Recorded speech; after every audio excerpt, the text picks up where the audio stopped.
Hello, everyone, and welcome to our panel. My name is Malu Gracia, and I serve as an NXUnite team member at Nexus Marketing and your moderator for today's panel.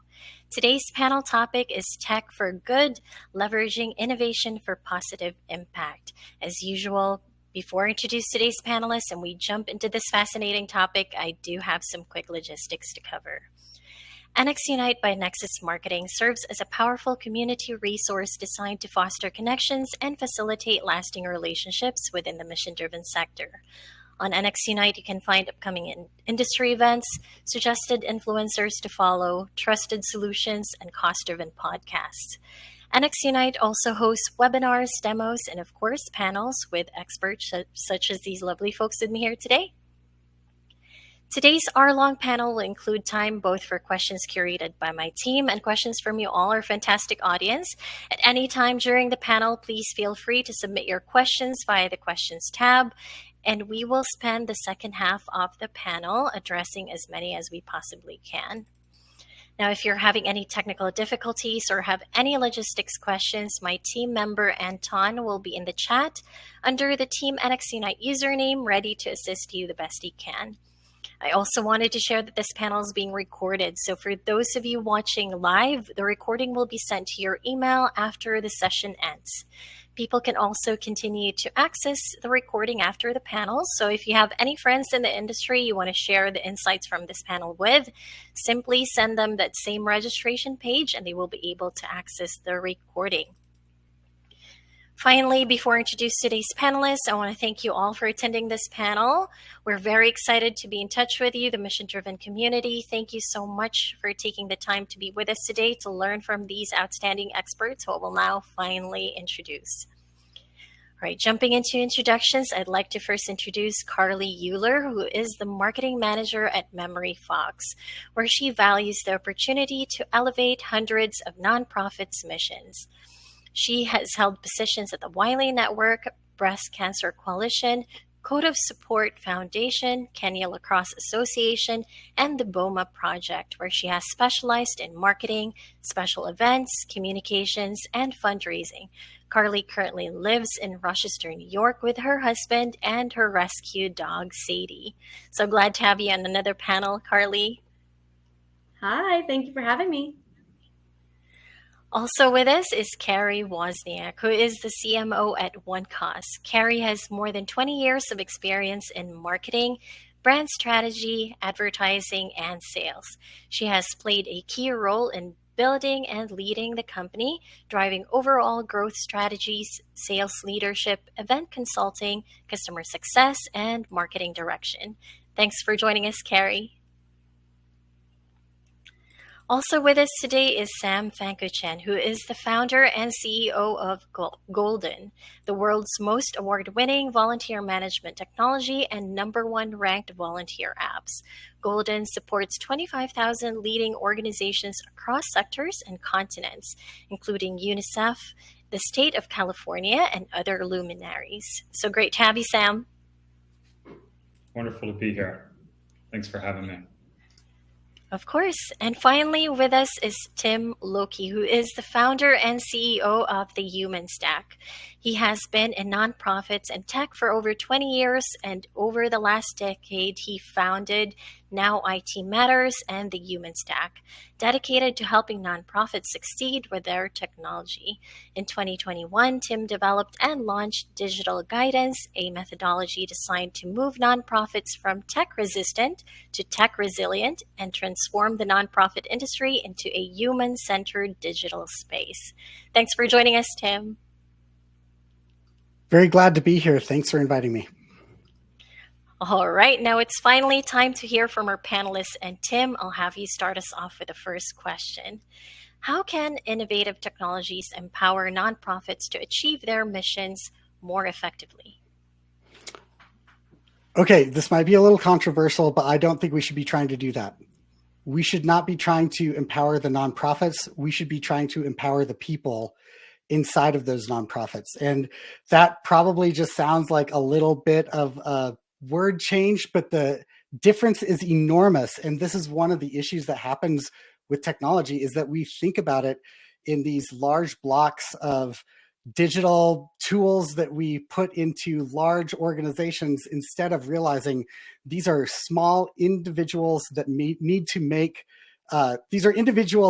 small choices, not small individuals that need to make small choices that are opt-in strategies to using technology. And that is one of the most important ways that I think that we could change the way that we're approaching it. So actually, I think that we've done so much in innovating technology. I think the next innovation actually is around innovating our mindset and our beliefs around how we use that and how we see teams working together to implement those technologies. Wonderful. Thank you so much for starting us off, Tim. All right, Carly, I'm going to bring the same question over to you. In what ways can innovative tech help nonprofits achieve their mission effectively? Yeah, sure. I love this question. I love everything you said, Tim. I know we personally have talked about this before, so I'm on the same page as you there. But I would say that usually when you're thinking about like adopting a new technology at your nonprofit, at least traditionally, it would always come down to really one question, and that is, well, how much does it cost and can we afford it? And a lot of times, and again, I know this from personal experience, but a lot of times it can feel like anything but free is too expensive. And you're just being told, oh, well, we can't afford that. We can't afford that now. Like, let's just continue to do the things we've been doing.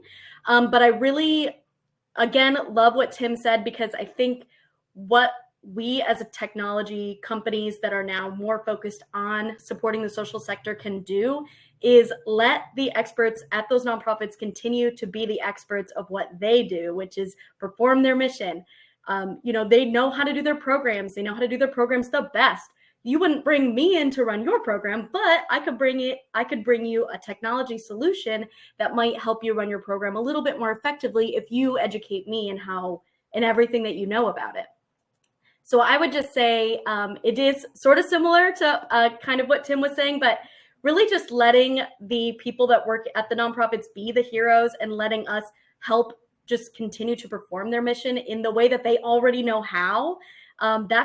That's really like the most innovative thing that our technology solutions can do, I think. Thanks, Carly. All right, Carrie, over to you. How can innovative tech empower nonprofits to achieve their mission? Yeah, I think for me, I agree with what Tim and Carly said as well. I will share with you, it's how do you not chase the shiny new object, the shiny new technology that comes out and says it's free, right? It's, you got to try this new technology. It's innovative. It's more modern. It's got a better platform. And oh, by the way, it's free. They just charge a percentage. And so it's just, don't chase that shiny new technology. What you have to make sure is like, what do we need it for? How are we going to best use it? Because there's so much technology out there that can do all sorts of things. And so it's what size nonprofit you are, how many people are going to use the technology. And one of the big things for me is just you use technology to make it easier and to raise more and to be more effective. And so it's what's going to work for your internal team. And I love what you said, Tim. It comes from within. Because there's some fancy new tools out there and they may not be what you need. It's what's most effective for you and how can you grow your donor base and the retention that you need to continue to create engagement. And there's lots of tools out there that can do all of those things, but what's going to work best for your team, really? I hope that I'm piggybacking off of Tim and Carly, but I just think don't chase the shiny new tool. Fantastic. Thanks, Carrie. All right, Sam, final thoughts on how innovative tech helps in achieving a nonprofit's mission. I think for a lot of us who are excited about technology and what change it can bring to the world, it's easy to think that innovation is the kind of things that you see in big headlines and that it's some kind of massive case you have to build to present to your board to do things in a new way. And I can tell you, having been a partner in a management consulting firm that specialized in Fortune 500 company innovation, that's not how innovation happens. It happens in hallway interactions, and it happens on the job when you come across something that seems like it's hard to do or unnatural to do a certain way, and you come up with the idea to try a different way of doing something so that the mission at hand, for a specific project can be solved more quickly, but also you move the organization to a place where you can tackle bigger and better projects as a result of having that kind of confidence. And so technology specifically is most effective at helping innovation come about when people on the team, like Tim and others were saying, have the confidence to try new things, make natural judgments, and start to appreciate the benefits that you get by introducing new processes. Those of us who've been involved in big tech transformation projects, things like changing all of your fundraising mechanism or putting a new CRM in place, believe it or not, that kind of process, if you've gone through it, is typically the least innovative thing imaginable. Sometimes it's necessary in order to be able to elevate the capabilities of the organization to do new things. But the innovation comes when you think you're doing business as usual and you've had the room to experiment and succeed on the micro scale. Fantastic. Thanks, Sam. All right, we're off to a great start. And Carrie, I'll have you start us off with the next question. In today's digital age, data security and privacy are critical. How can nonprofits balance the use of data-driven technologies with ethical considerations to build trust with their supporters? Yeah, I think for me, data security and the ethical use of it is so important to build that trust across the organization, across your supporters. It's making sure that you're informed on the latest privacy regulations. I know some technology companies that I work with for marketing tech stack, they're constantly sending you information on how to stay up to speed with the regulations that are out there, whether it be GDPR, CCPA, all of the PCI compliant providers. I am not the person that's going to dive so deep into it. I'm usually getting my IT team involved saying, okay, what do we have to do now? But it's just making sure you're always getting informed and getting the right people involved in your organization. The one thing for me as a marketer, just to share with the teams, is data hygiene is so important, because if you're not cleaning your data every year, if you're not working through your database, it just can get really heavy and you've got too much in there. And so leaning back on the privacy standpoint, it's making sure people are opting in, it's making sure you're communicating with them, and overall, what's that data retention policy that you have as an organization? It's kind of sticky waters, but it has to be done. And each and every year we look at it. We actually look at it every quarter in my organization, and it's just it's not a lot of fun, but it's something that you have to do. So I'll let the others weigh in as well, Malou. Absolutely. Thanks, Carrie. All right, Sam, over to you. How to balance the use of data-driven tech with ethical considerations to build trust? It can be much simpler than it seems if you put yourself in the shoes of anybody who's in the position to lend information to you. Because basically all of the regulations say the same thing, which is the end user, the person who originates the personal information, should be the person in control of what happens with that information. And so if you're very aware of who that stakeholder is and you put them through the process of sharing different pieces of information you need, and you make sure that at every step where the organization would be asking for a piece of information, that there's a fair trade. If that person gives you their information, what benefit are they getting from it as a result of you knowing that information?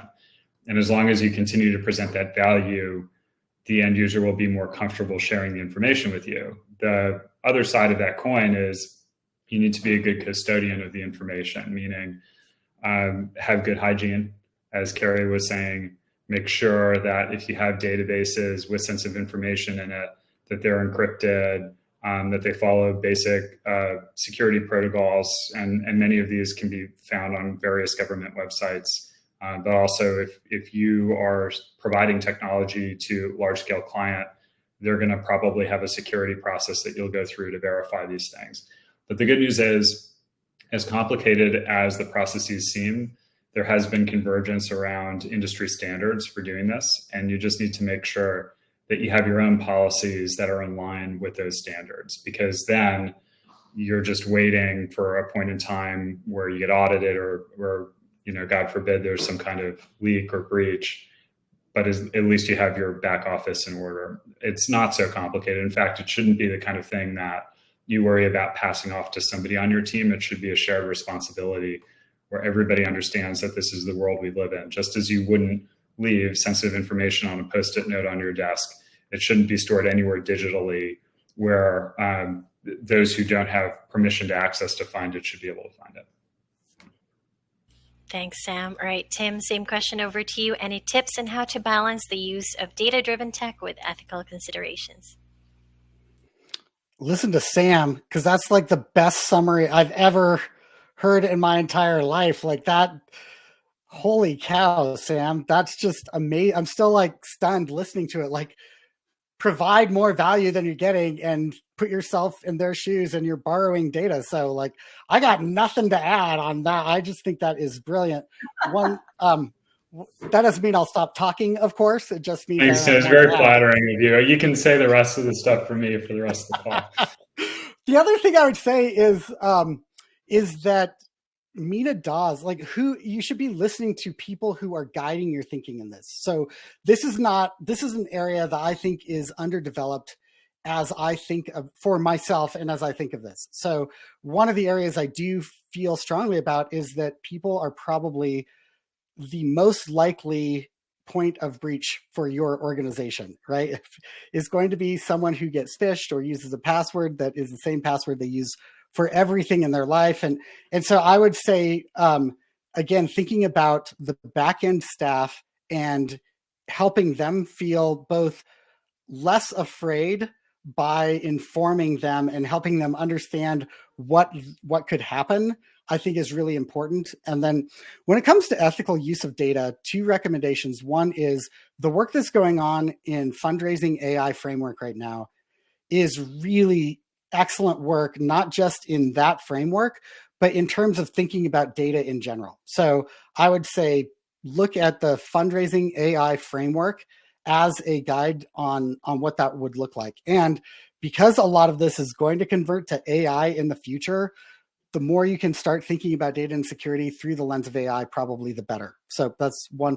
The second recommendation would be to follow Mina Dawes, who, again, just on LinkedIn this morning, just had another amazing post about what happens when you aren't thinking about how ethics and data run together. And she makes it really practical. She's an amazing person individually anyway. And so I would say, listen to Sam, listen to Fundraising AI, and listen to Mina Dawes. Wonderful. Thanks, Tim. All right, Carly, what would you like to add? How can nonprofits strike a balance in using data-driven tech with ethics to build trust? Sure. So I'm not sure what else I could add, but again, just like Tim, that doesn't mean I'm not going to say anything. So I'm going to say, if we're going to focus maybe a little bit more just on the ethical considerations portion of the question, that is something that we think a lot about here at Memory Fox. Just kind of the nature. This is sort of a specific example, but I'm hoping that it will resonate. But sort of with the nature of our work, we are a platform that helps people collect videos from their community. So those can be really sensitive stories, and those are certainly not. Those are certainly things that we would want to make sure remain private. The way that we make sure that our customers and our storytellers feel that we are taking the privacy very seriously is that we actually collect consent up front. So when somebody is going to submit a story to us, for example, we really recommend that the consent has specific language about how that is going to maybe be used in the future. That way they really know what they're agreeing to and nobody is blindsided. Because really, I think kind of the point that we're all sort of getting at here is that really transparency is the key, and just making sure that if the person knows why you're asking for their data or their story, and they know how it might be used, maybe, for example, if you're collecting like more demographics, when people make donations, something along those lines would be, maybe you might be like, well, why are you all of a sudden asking me this? But maybe it's in way that you are going to write your next grant. Maybe it helps inform a decision that you're hoping to make down the road. So I think when you just let people know upfront how you might be using the answers when you're asking sensitive questions, and then how you're keeping them private, that's really all you can do. Thanks for sharing, Carly. All right, very quickly, I'd like to remind our live audience to start submitting your questions at any time so we can get to them during the second half of the session. All right, here's our next question. And Sam, I'll have you start us off with this one. What strategies do nonprofits employ to keep abreast of the latest tech trends and ensure that they're leveraging innovation effectively for social good? That is the type of question that will allow me to leave meat on the bone for the fellow panelists, because it's a broad one. Let's see. I would say, to continue a thought that we left off on, this is a shared responsibility. There's no one formula, because every organization is different. Every set of stakeholders for each organization is different. Every structure of every organization is different. Every objective of every organization, for the most part, there's some things that are similar, but for the most part, they can be pretty different. And so the best use of technology to advance the mission is when you have a culture where everybody feels like they can participate in a conversation around ideas that are working and ideas that should be put on the back burner for the moment. So I think focusing on making sure everybody feels like they have a shared environment to discuss these things and share wins makes it a lot easier to make the right decisions for your organization. Thanks, Sam. All right, Carrie, over to you. Any insights in how nonprofits can stay updated on tech trends and use innovation for social good? Yeah, for us and for the nonprofits we work with, a lot of it comes from trusting each other and having conversations about whatever you're struggling in, or what are you trying to solve? What's the problem you're trying to solve within the organization? And if you have good partnerships, or you're attending industry conferences, you can find so many great resources just to talk to and learn more from your network of friends. Like I just wrote down Amina Das, like Tim, right? So I just found a new contact. And it's just it's true networking from people that you trust that may use that product or that solution or that tech stack, or that know of someone else that does. And oh my gosh, you got to look at it. I can introduce you to Carly. You need to talk to Carly about video. And so a lot of it's networking and interpersonal relationships that you already have, and the organizations that you're friends with, that you can really understand how are they using it, asking them questions. The other big thing that I would recommend is just understanding how is the continuous learning with that tech stack or with the company that you're working with. Is there online training? Are there live webinars? How can the nonprofit stay abreast of new changes and new ways to do things, whether it be something new in AI or something new with data? There's all sorts of ways to solve problems, but knowing what the problem is first is super important. So that would be my advice on that one. Wonderful. Thanks, Carrie. All right, Carly, over to you. Thoughts on getting updated on tech trends and leveraging innovation for social good? Yeah, I completely agree with Carrie. I do think that the number one thing is to just commit to never stop learning. Like always just try to find, well, I mean, you know what, everybody here today, you guys are all here today watching this panel. So you've already committed an hour of your day to learning. So thank you for doing that. And I just think like it's so important. I think we can work so hard when we're at a nonprofit. We can just feel like we have too many things that are too high on the high priority list, that we don't stop and read the article that we've been trying to get to, or we don't stop and sign up for that webinar that we really think would be super interesting. And I just really would push everybody and remind everybody to really try to take that time, at least an hour a week, that you just try to learn and commit to it. And That's just super important. And then on top of that, I'll take it one step further. Once you do learn these new things that you find interesting, please don't be afraid to try them. I think that sometimes so this example might be like more social media related, but for example, you see how all these brands are blowing up because of short form video, right? You're seeing things go viral. They're always videos now.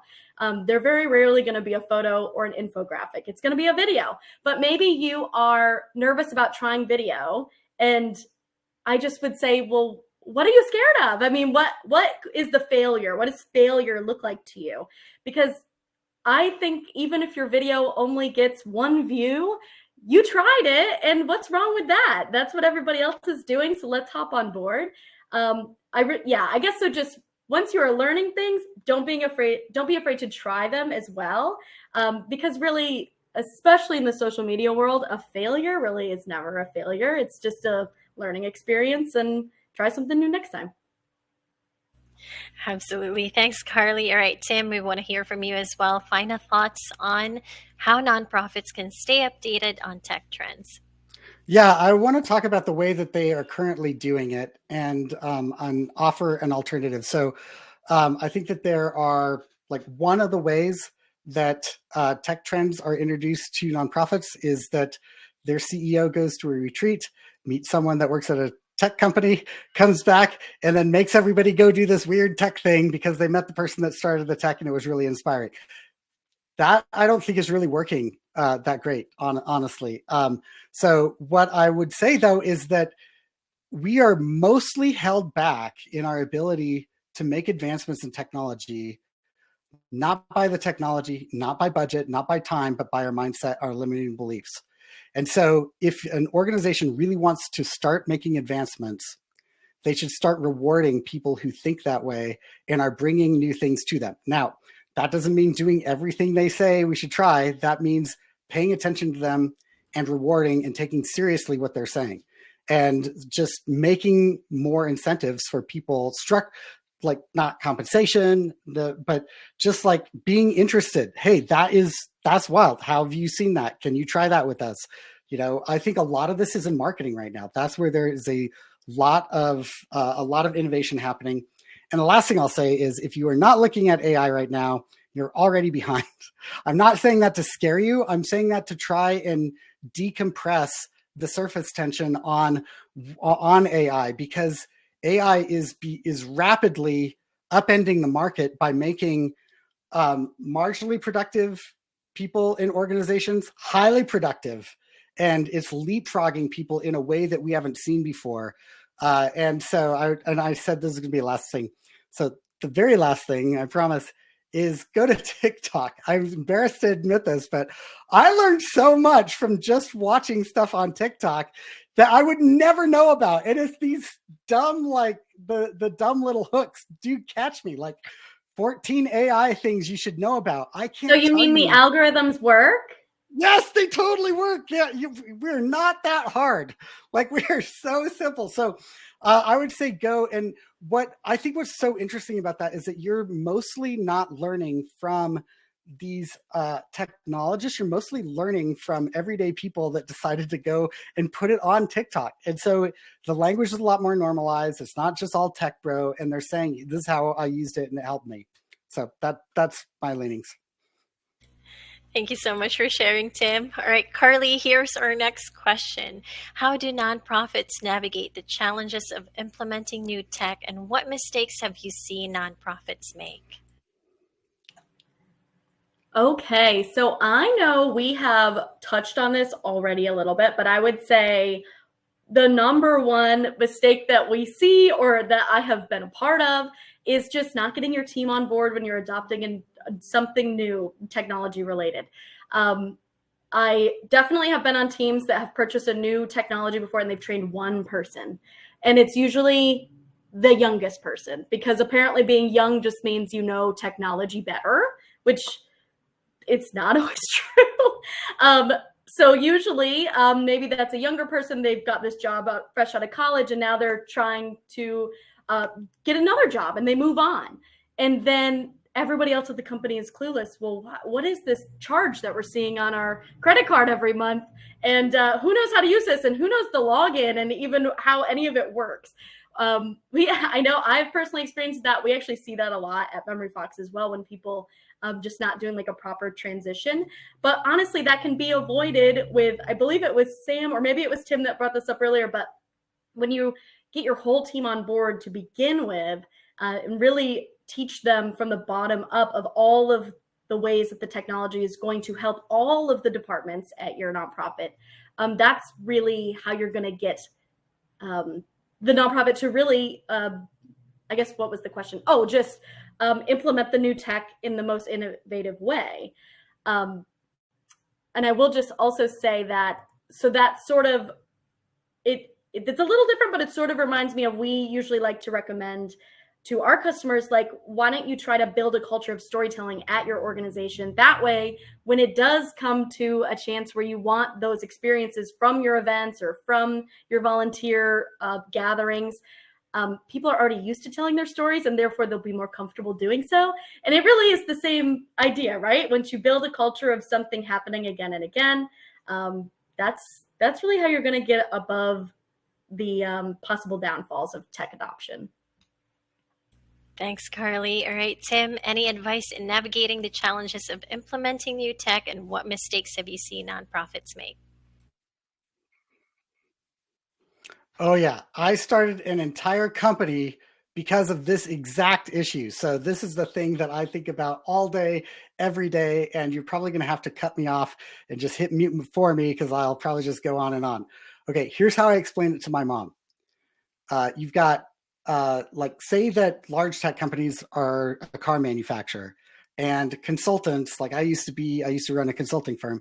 Consultants are like car dealerships, and nonprofits come and they want to buy this new like CRM car or use software, whatever. And so they order it, and the consulting firm builds it, and they bring it around, and then they like sign it off with a clipboard and say everything works and all the blinkers are right and the steering wheel and everything. And then they wreck it driving off the lot, because what they actually needed was driver's ed. And here is, I don't know how to make this more clear, and it should terrify all of us. Consulting firms who should be in charge of this do not know how to teach people to drive. We only know how to teach people to build technology. And the reason for that is because we have a methodology, which is basically a car assembly line that we use to build tech, and we do that every single time, and we know how it works, and it actually works really well. What we don't have is a methodology that teaches humans how to integrate that into their behaviors. We don't have a digital methodology model. We don't have a way for people to know if they are doing this correctly. We don't have accountability that's structured into it like we do in project management. So all of this is just left up to chance. So I think this is actually a huge issue in the industry. My answer on it is, talk to me about how you do this with the human stack. That is what we do. And you can get started on that. I'm not trying to sell this. I'm just saying there's the one thing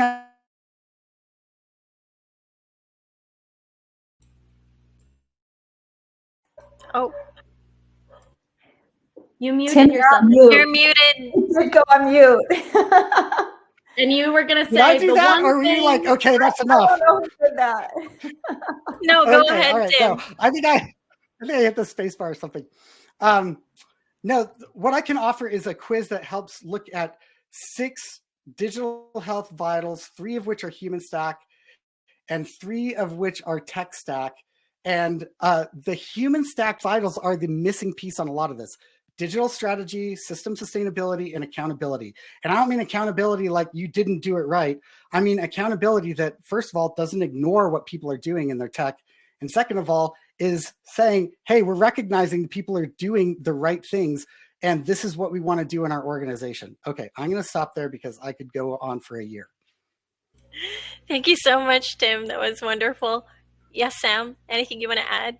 Sure. I mean, hard to add, but I will say, as a former car salesman, car dealer, I will defend the practice of selling cars by sharing a car sales framework as it applies to working in nonprofit with technology. When you sell a car, the best car salesman saleswomen, salespeople, they don't just try and get you to buy the car. They don't try and get you to buy a specific feature. They listen to your needs, and then they show you specific features in the car that meet the need, how they work, and what benefit you get. And they call that a feature function benefit framework. When we talk about selling software, we say that everybody sells. We don't, as an organization selling software, we don't depend on a sales team. We depend on our clients using it and loving it so much that they refer people to it, or that our users get all the original needs that they stated satisfied and then start to look for others and sell to themselves solutions to those needs. And so an example of how the feature function benefit framework would work, for example, in selling a car is, okay, here you have a defroster.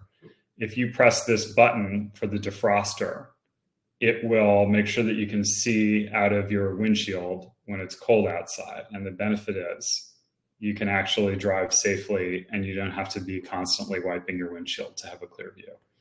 When you're implementing software as an organization procuring the software, you need to think ahead about what your needs are so that you can show up with the right set of requirements for the software. And you need to be able to specify and identify the benefits that you're getting from that software toward your need. Because when you're able to do that, you no longer have a problem where you go around the organization and say, will you please adopt this software that I bought? Which is a problem all of us can probably relate to. And instead, you can go around and say, here's how I solve this. This thing you're working on, this is what you do in order to get the result that you want. And ultimately, the way organizations, businesses, nonprofits make decisions at the executive level is just a cost-benefit equation. What does it cost us to get something? What's the benefit that we get? And you will not have a failed implementation. You will not have a failed project if you are very specific about your needs, very specific about the results. And when you go around your org, you're sharing the results and helping people get through their own needs. That's very important because, as Carly said, the average tenure of somebody in our space, in a nonprofit, for example, in a certain function, might be 18 months.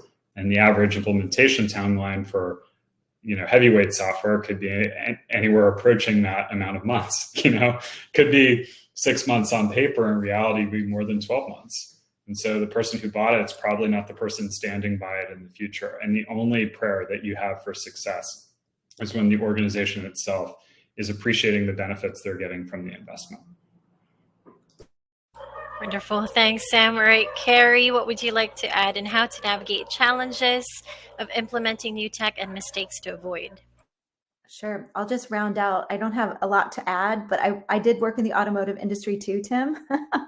And driving off the lot and having that crash, you don't anticipate the crash. You don't anticipate the budget.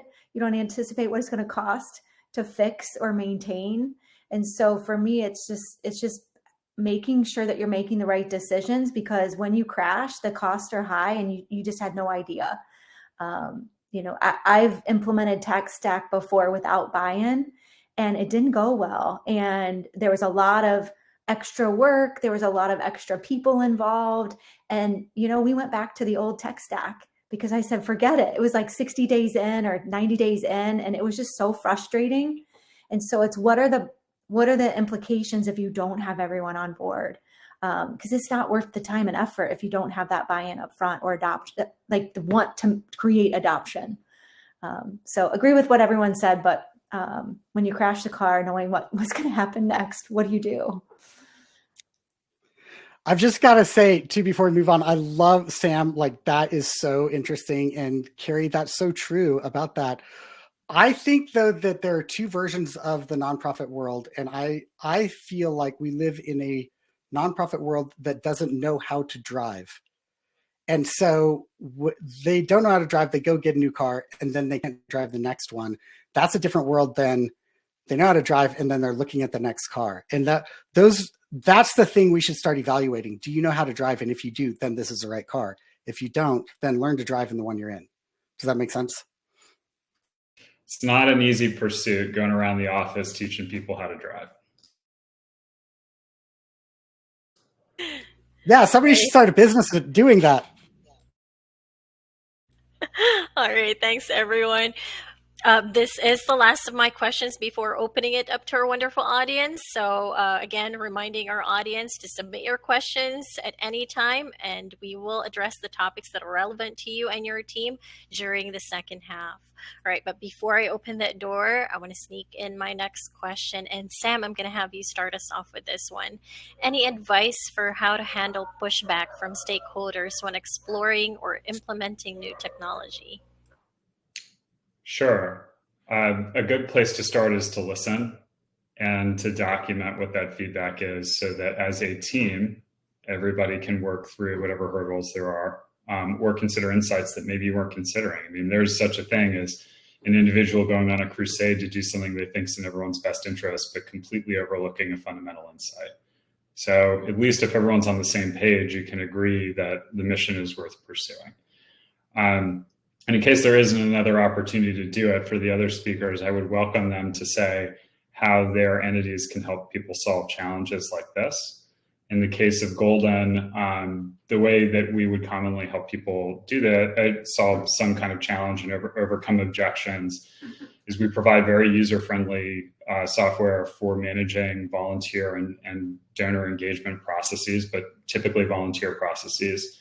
And we make a sort of tool that everybody in the organization can benefit from, whether it's a direct responsibility of yours or whether the material you produce in your job helps other people do their jobs better.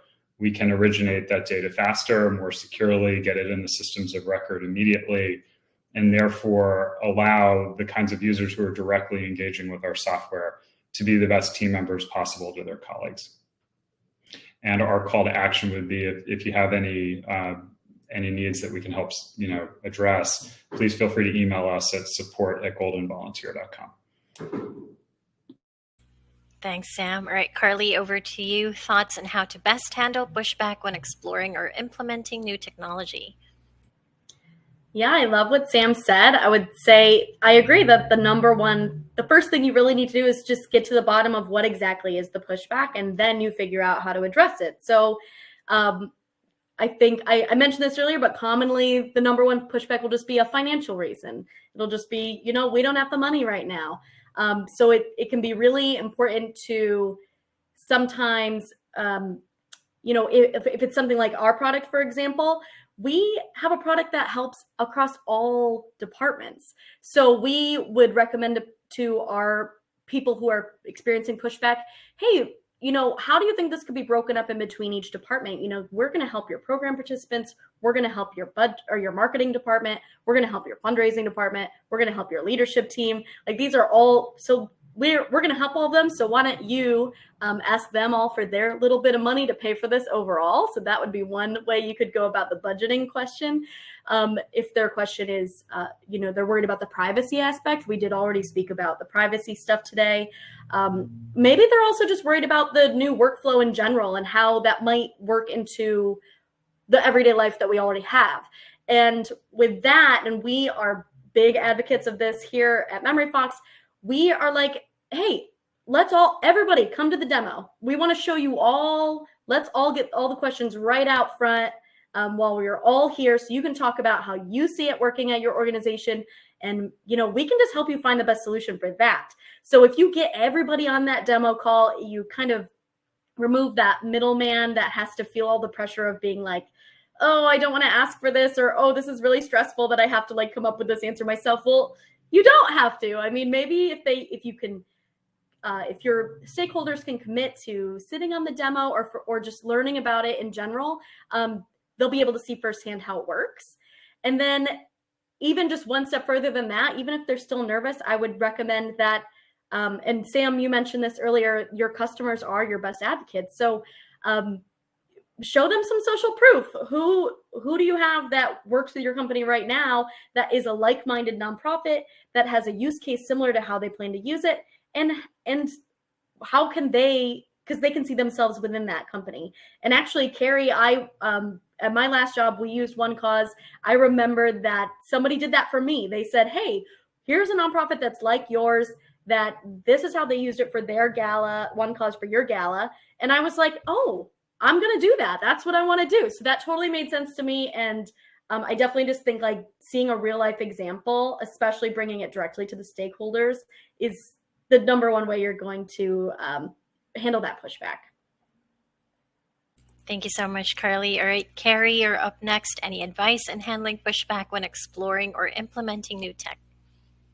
The big thing is engaging the right stakeholders and making sure that there's a team of people that are listening and adhering to what we're still trying to solve. Because what ends up happening when you're in is scope creep.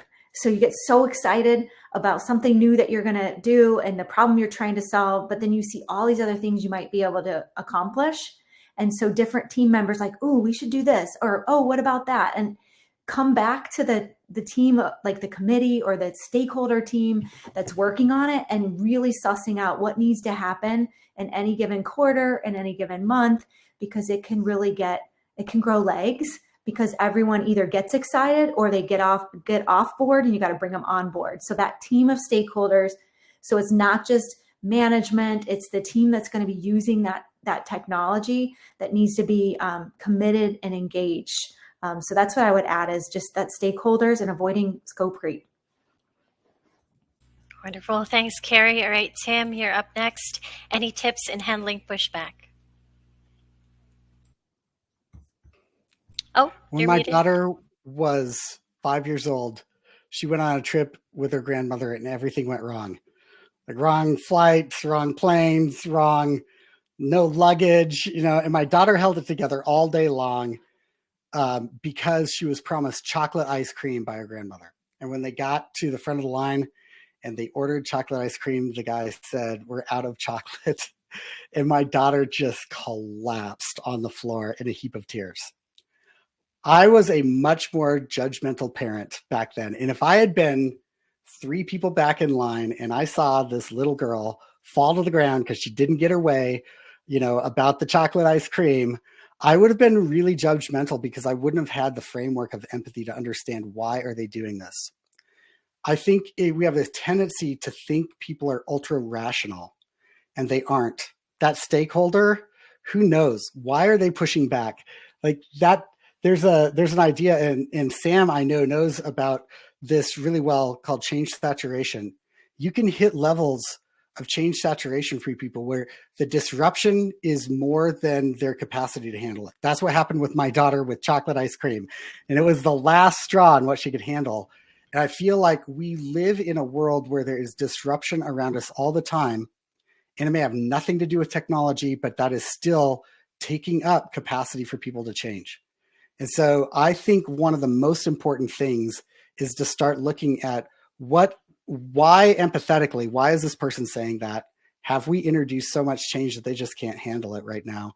And what's going on under the surface? So I agree with everything that's already been said. And I would have said more of that, except it's been said really well.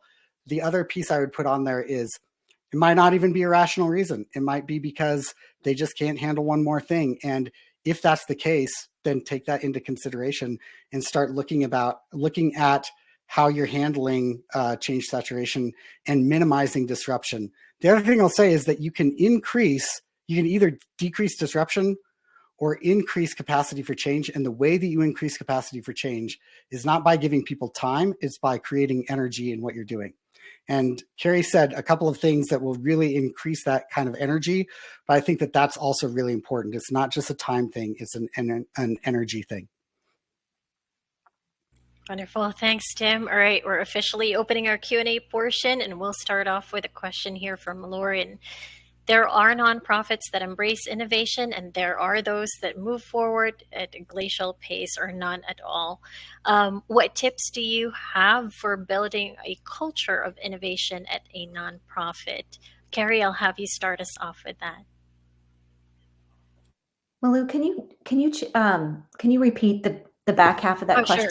Sure. Yeah. What tips do you have for building a culture of innovation at a nonprofit? The culture of innovation, you can go a variety of different ways. The way that I like to build that culture and innovative thinking is by allowing the ideas to come in and allowing free space to talk and to come up with good ideas, to share those. the opportunity not to just have meetings to just report out on things, but ideation sessions, whiteboard sessions. We're in this virtual world so much since the pandemic, but even like in-person sessions, getting out the old Post-it notes and getting ideas up on a board or even virtually on a whiteboard. I find that when we move away from it, the anxiety level of what's coming next or new things to think about or talk about or new goals or objectives you have for the next quarter, the innovation stifles a little bit when you don't have those meetings. So I personally try to have brainstorming sessions and ideation sessions just to let people get talking. And the other thing that we do is we have this thing that the team has created called Showing Up.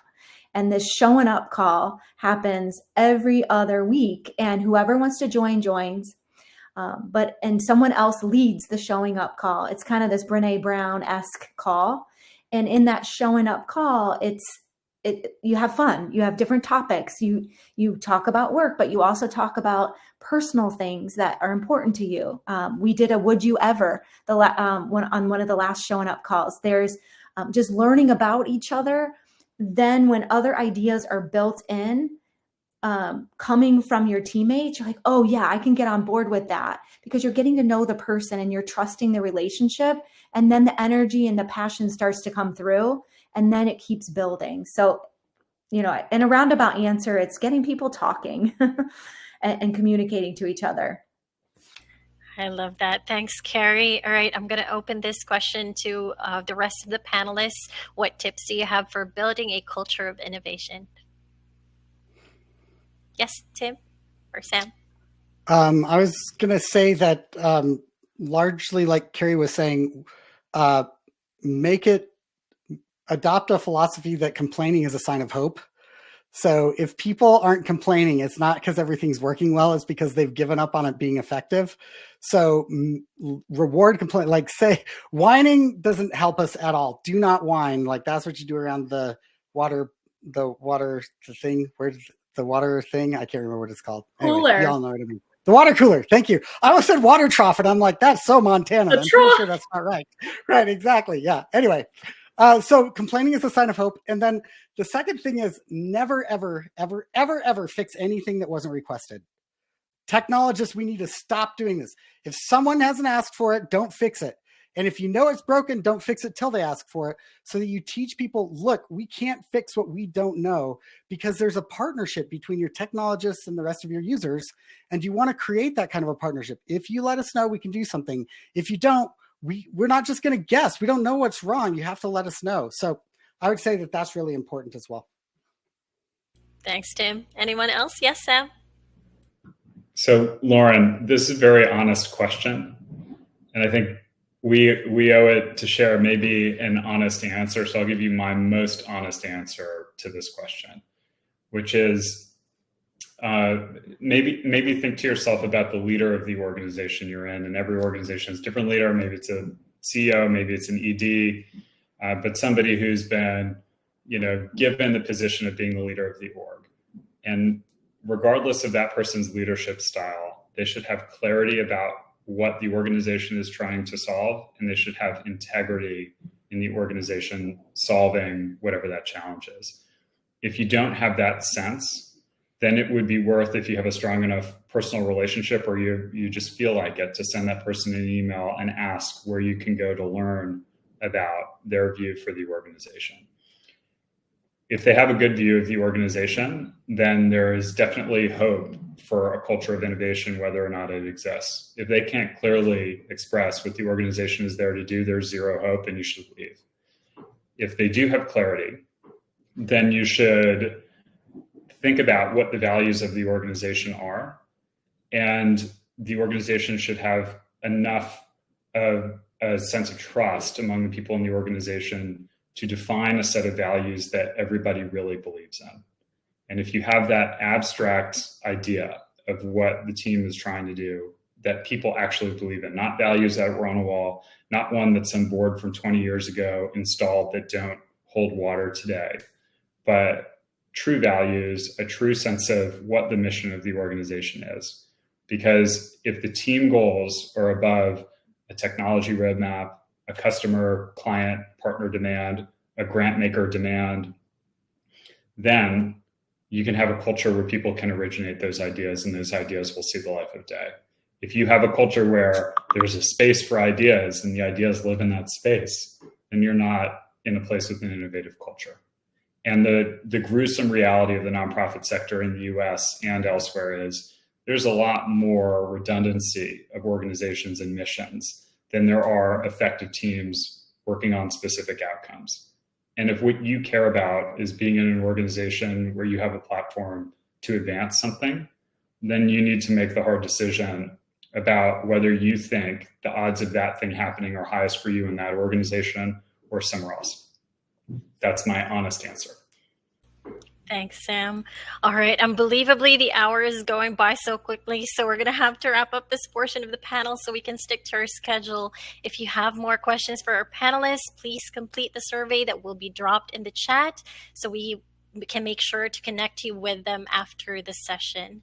All right. I'm hoping to get one final piece of insight from our panelists in this speed round. Carly, I'll have you start us off with this question. What do you see as the future for nonprofits, and how can nonprofits get ahead today? Well, this might be shocking to you all, but I think that honestly, the future for nonprofits is creating a culture of storytelling and sticking to it and really giving voices to the community of people that you're helping that traditionally don't have the opportunity to elevate their voices. We see many, maybe 5-10 years ago, there was so much emphasis on impact numbers, impact numbers, impact numbers. What are these big numbers we can do that show what we do? But now I'm happy to report that we're seeing another emphasis kind of turn back towards storytelling. And I think it's a really important thing that people need to start embracing if you're not already, because the value of a great story combined with those impact numbers is really going to be the future of your nonprofit. Thanks, Carly. All right, Tim, over to you. Thoughts on the future and how to get ahead today? Yeah, I think the future is going to be AI, and the more AI it gets, the more your human stack is going to be really, really crucial. So getting more and more clear around what part of your information systems are tech stack and which part of your information systems are human stack, and how you integrate those together is going to be really, really important. Success is never on the tech stack, and I'll just give you a hint. Tech almost always works. It's a big calculator. It's going to work as math. But the human stack is where you'll see success. Humans are where you see success because they use technology well. So focus on that. And I think that's going to really start boosting nonprofits in their ability to use technology. Thanks, Tim. All right, Sam, over to you. What do you see as the future and how to get ahead today? I'd just like to preserve some time for everybody else because I've spoken a lot, but thank you. All right. Carrie, over to you. What do you see as the future and how to get ahead today? I'll just piggyback on the whole topic of culture and innovation. I think that is where where nonprofits need to spend time. And the comment, Sam, by you about if you don't, you should just leave if you don't know. I think that's the success of nonprofits, is being able to collaborate, foster the culture, the innovation, and you're going to be able to do great things. And if you have the energy and passion behind the things that you're coming up with, you're going to make it happen. It's just a matter of timing and what's best for your nonprofit. And just collaborate with each other is a big key of building success. And there's a ton of digital transformation projects out there that you can pull in, but it's what's right for you. Back to the original question that we had. What car do you need to drive, and how can you best drive it? Wonderful. Thanks, Carrie. And with that, we have reached the end of our panel. I want to give a big thank you to our panelists for sharing their insights today. I also want to give a big thank you to our audience. Thank you so much for your time. And I hope you enjoyed yourself and learned something that will benefit the work that you do on a daily basis. All right, that is it for me. A big thank you, everyone, and have a nice rest of your day. Bye, everyone.